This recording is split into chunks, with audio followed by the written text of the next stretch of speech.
राहुल, निधि और उनकी 10 साल की बेटी तानिया। राहुल अपने दोस्त सैफ के घर ईद की पार्टी में शामिल होने के लिए गया था और पार्टी करके घर लौट रहा था। निधि ने मुस्कुराकर ड्राइव करते हुए राहुल से कहा, कुछ भी कहो राहुल, आज तो ईद की पार्टी में मजा आ गया। हाँ, मेरा दोस्त बहुत ही बिंदास और हंसी मजाक करने वाला व्यक्ति है। मैंने देखा उसके घर पर शहर की एक से एक बड़ी हस्ती थी, मगर फिर भी वो उन सबको इग्नोर करके हमें इम्पोर्टेंस दे रहा था। हाँ, देगा क्यों नहीं, आखिर मेरा दोस्त जो है। सच में राहुल, अमेरिका से इंडिया लौटकर बहुत अच्छा फील हो रहा है। वैसे तुम्हारा दोस्त सचिन अभी तक नहीं आया अमेरिका से? निधि की बात सुनकर राहुल चौंक कर बोला, ओह शिट यार, उसका फोन आया था कि वो इंडिया आ रहा है। उसने बोला था कि मुझे एयरपोर्ट पर पिक कर ले। निधि बहुत नाराज होगा वो। कोई बात नहीं, उससे बोल देना कि तुम्हें बिल्कुल याद नहीं रहा, और फिर तुम्हें सैफ की इनवाइट की हुई ईद पार्टी में भी तो शामिल होना था। निधि ने इतना बोला ही था कि उसकी बेटी तानिया ने अपनी माँ की ओर देखकर कहा, मुझे भूख लगी है माँ, और प्यास भी। तानिया की बात पर निधि ने बुरा सा मुंह बनाकर उसकी ओर देखकर कहा, पार्टी में तो इतना खाया था तुमने, फिर भी भूख लगी है?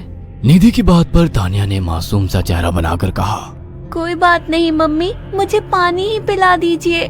कितनी बार बोला है मुझे मम्मी मत बोला करो। पानी अभी नहीं है, आगे जाकर कोई शॉप पड़ेगी तो बोतल खरीद के दे दूंगी।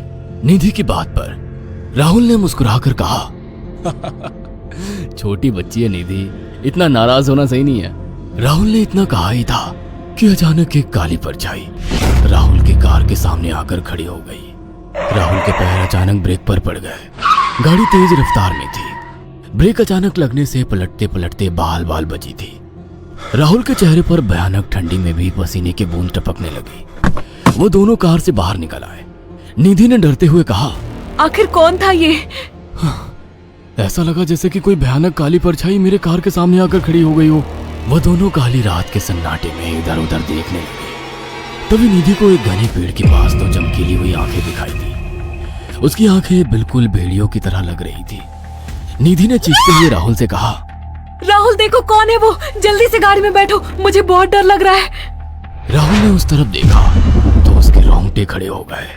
वो दोनों गाड़ी के अंदर बैठने ही वाले थे कि अचानक एक अजीब सा चेहरा वाला भयानक सा आदमी बिजली की रफ्तार से उनके सामने आकर खड़ा हो गया। राहुल ने देखा कि उसका चेहरा बिल्कुल सड़ा हुआ था और उसकी आंखें भेड़िए की तरह चमक रही थी।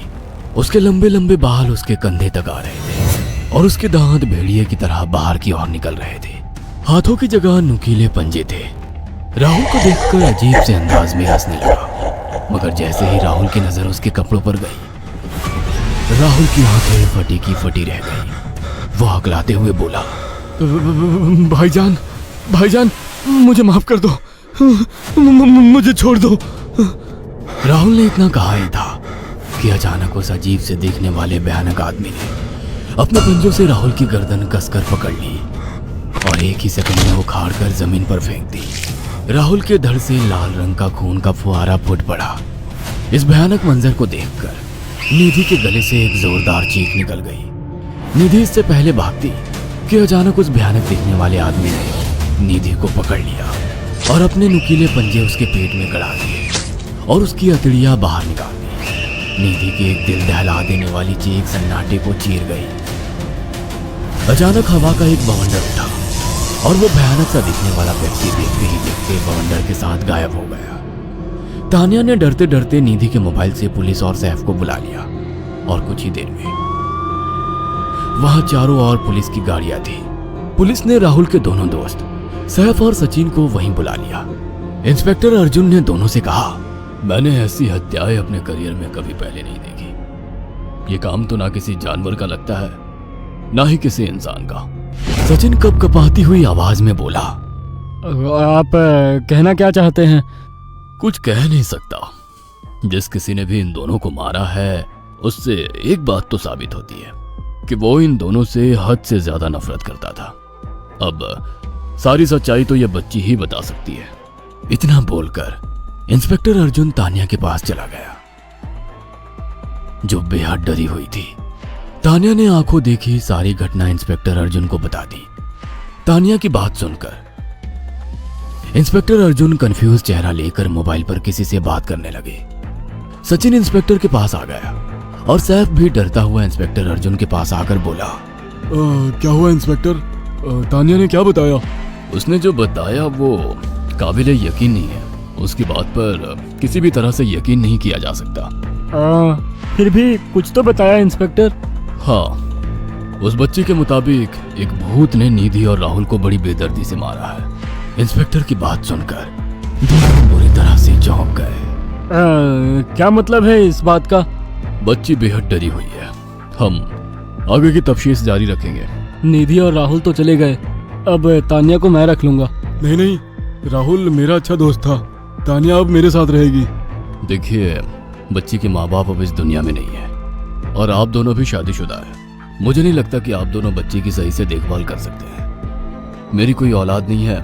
मैंने अपनी पत्नी को फोन कर दिया है, वो भी IPS ऑफिसर है। ये बच्ची आज से मेरे साथ रहेगी। उसका मासूम चेहरा मेरे दिल में उतर गया है। अब तुम दोनों जा सकते हो। पूछताछ के लिए मैं जब भी तुम्हें बुलाऊं तुम दोनों आ जाना। इंस्पेक्टर ने ये बात बोली ही थी कि अचानक वहां पर मौसम बदल गया।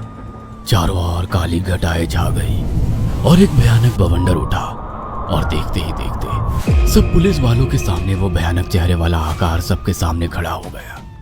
उसको देखकर सबके रोंगटे खड़े हो गए। देखते ही देखते उसने अपने भयानक पंजे सैफ की आंखों में डालकर उसकी आंखें निकाल ली। सैफ ने चीखते हुए वहीं दम तोड़ दिया। उस भयानक आदमी को देखकर सचिन उसके पैरों पर गिर गया। तुम तो भाईजान से कपड़े पहने हो। मैं समझ गया, तुम भाईजान हो। मुझे माफ कर दो भाईजान, मुझे यहाँ से जाने दो। मैंने कुछ नहीं किया था। वो भयानक चेहरे वाला गुर्राते हुए बोला, बता इन सबको कि ये सब इतनी भयानक मौत क्यों मरे।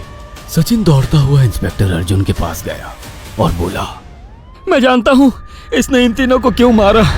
इसका नाम भाईजान था। जब ये जिंदा था ये किसी का भाई किसी की जान था। बहुत साल पहले ये हम सबका बहुत अच्छा गहरा दोस्त और बिजनेस पार्टनर था। ये सबकी बहुत मदद किया करता था। इसकी प्यारी सी बेटी थी तानिया, जो इस वक्त कार के अंदर बैठी हुई है। ये इसी की बेटी है। भाईजान अपने सारे पैसों से एक बहुत बड़ा हॉस्पिटल खोलना चाहता था जिससे गरीबों का मुफ्त इलाज किया जा सके, मगर हम तीनों इसके लिए तैयार नहीं थे। हमारी नीयत उसकी दौलत पर खराब थी और एक दिन हम सब धोखे से ईद के दिन भाईजान को यहाँ ले आए और इसे मारकर फेंक दिया। तो फिर तुम सबने इसकी बेटी को क्यों जिंदा छोड़ दिया? हमें बाद में पता लगा कि भाईजान ने सारी जायदाद अपनी बेटी के नाम कर दी है, इसीलिए हमने भाईजान की पत्नी को भी मार दिया। और तानिया का तुम 18 साल की उम्र पूरी करने का इंतजार कर रहे थे ताकि सारी जायदाद अपने नाम करा सको और बाद में उसे भी ठिकाने लगा सको। इसी के लिए तुम दोनों इस मासूम बच्ची को अपने साथ रखने की जिद कर रहे थे। जी, आपने बिल्कुल सही कहा। हम तानिया को भी इसी जगह लाकर मार देते। सचिन की बात सुनकर इंस्पेक्टर अर्जुन की आंखों में खून उतर आया। इंस्पेक्टर अर्जुन के कुछ कहने से पहले ही भाईजान बिजली की रफ्तार से इंस्पेक्टर अर्जुन की आंखों के सामने से सचिन को पकड़कर ले गया और उसके शरीर के टुकड़े टुकड़े कर दिए और हवा में उठे एक तेज बवंडर के साथ गायब हो गया। सारी घटना इंस्पेक्टर अर्जुन की आंखों के सामने हुई थी। तानिया को इंस्पेक्टर अर्जुन और उसकी पत्नी ने अपनी बेटी की तरह पाला। अगर आपको हमारी ये कहानी पसंद आई हो तो इसे लाइक और शेयर करना ना भूलें। साथ ही ऐसी और नई कहानियों के अपडेट्स पाने के लिए हमारे चैनल अक्षु टीवी को जरूर सब्सक्राइब करें।